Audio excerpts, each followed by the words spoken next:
ঢোলাহাটের ঘটনায় দ্বিতীয় ময়নাতদন্তের নির্দেশ। শনিবার ফের ময়নাতদন্তের নির্দেশ। তদন্তের স্বার্থে দ্রুত প্রমাণ সংগ্রহের প্রয়োজন। নির্দেশ বিচারপতি অমৃতা সিনহার।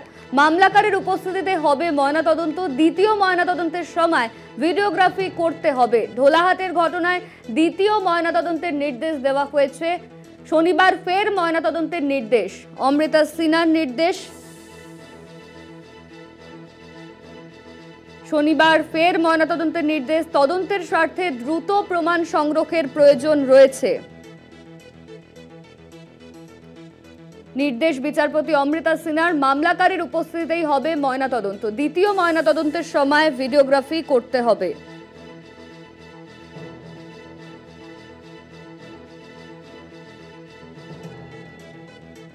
ঢোলাহাটের যুবকের অস্বাভাবিক মৃত্যুর ঘটনায় দ্বিতীয়বার ময়নাতদন্তের নির্দেশ দিল কলকাতা হাইকোর্ট। শনিবারের মধ্যে দ্বিতীয় ময়নাতদন্ত করতে হবে, তার ভিডিওগ্রাফিও করতে হবে বলে জানিয়েছে আদালত।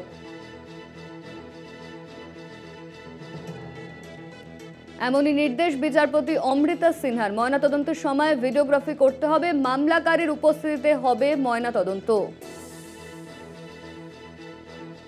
দ্বিতীয় ময়নাতদন্তের সময় ভিডিওগ্রাফি করতে হবে, এমনই নির্দেশ দেওয়া হয়েছে কোর্টের তরফে। ঢোলাহাটের যুবকের অস্বাভাবিক মৃত্যুর ঘটনায় দ্বিতীয়বার তদন্তের নির্দেশ দেওয়া হলো হাইকোর্টের তরফে। ঢোলাহাটের ঘটনায় দ্বিতীয় ময়নাতদন্তের নির্দেশ। শনিবার ফের ময়নাতদন্তের নির্দেশ। তদন্তের স্বার্থে দ্রুত প্রমাণ সংগ্রহের প্রয়োজন রয়েছে।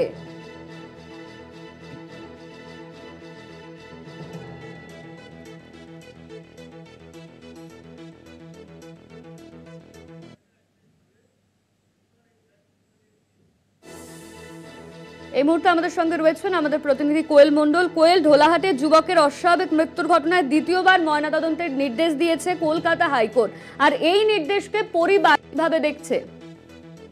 একদমই দেখো, প্রথমত পরিবারের নিহত যুবকের পরিবারের তরফে বারবারই বলা হয়েছে যে আইনি ব্যবস্থার উপর এখনো পর্যন্ত তাদের আস্থা রয়েছে এবং সেই আস্থার কারণেই তারা কিন্তু তাদের যে বাড়ির তরতাজা যুবকের এই অস্বাভাবিক মৃত্যু, সেই মৃত্যুর ঘটনায় কলকাতা হাইকোর্টে মামলা দায়ের করেছে এবং কলকাতা হাইকোর্টে এই ঢোলাহাট কাণ্ডের আজ দ্বিতীয় দিনের শুনানি ছিল এবং দ্বিতীয় দিনের শুনানিতে যেমন নির্দেশ দেওয়া হয়েছে, নিহত যে যুবক ঢোলাহাটে পুলিশি নির্যাতনে মৃতের দ্বিতীয়বার দেহের ময়নাতদন্তের নির্দেশ দেওয়া হয়েছে। নির্দেশ দিয়েছেন বিচারপতি অমৃতা সিনহা।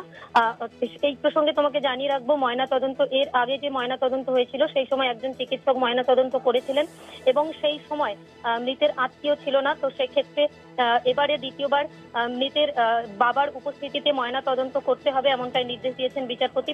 পাশাপাশি তোমাকে জানিয়ে রাখবো, এক্ষেত্রে আজকে শুনানিতে হাইকোর্টের তরফে বিচারপতি অমৃতা সিনহা যেমনটা মন্তব্য করেছেন, তদন্তের স্বার্থে প্রমাণ সংগ্রহ করা এখনই প্রয়োজন, না হলে ভবিষ্যতে সংগ্রহ করা সম্ভব হবে না। তো সেক্ষেত্রে দ্বিতীয়বার ময়নাতদন্ত আগামীকালই করতে হবে বলে নির্দেশ দেওয়া হয়েছে আদালতের তরফে। এই দ্বিতীয়বার ময়নাতদন্তের ক্ষেত্রে এনএইচআরসি গাইডলাইন মানতে হবে এবং ভিসেরা পাঠাতে হবে সিএফএসএল কে আগামীকালই। এবং সেই সঙ্গে মৃতের পরিবার তারা যেমনটা বলেছেন যে তারা এই ঘটনাকে ঘিরে মামলাকারী থেকে শুরু করে মৃতের পরিবার তারা যথেষ্ট আশঙ্কার মধ্যে রয়েছে। এক্ষেত্রে আদালতের তরফে সুন্দরবন পুলিশ জেলাকে নির্দেশ দেওয়া হয়েছে, পুলিশ জেলার এসপি যিনি রয়েছেন তাকে নির্দেশ দেওয়া হয়েছে মামলাকারী থেকে শুরু করে যে এই ঘটনায় যারা সাক্ষী রয়েছেন তাদের সুরক্ষা নিশ্চিত করতে হবে, যাতে তাদের কাছে কোনো রকম হুমকি না যায়। সেক্ষেত্রে সেই দিকটাও কিন্তু একেবারে মাথায় রাখতে হবে সুন্দরবন পুলিশ জেলাকে। অন্যদিকে যে থানার যে ঘটনা, এই ঢোলাহাট থানা, সেই ঢোলাহাট থানার আইসি যিনি রয়েছেন, গোটা তদন্ত প্রক্রিয়ায় আইসি কে কোনোভাবে রাখা যাবে না, অর্থাৎ এই ঢোলাহাট মামলার সমগ্র তদন্ত থেকে সরানো নির্দেশ দেওয়া হয়েছে ঢোলাহাট থানার আইসি কে।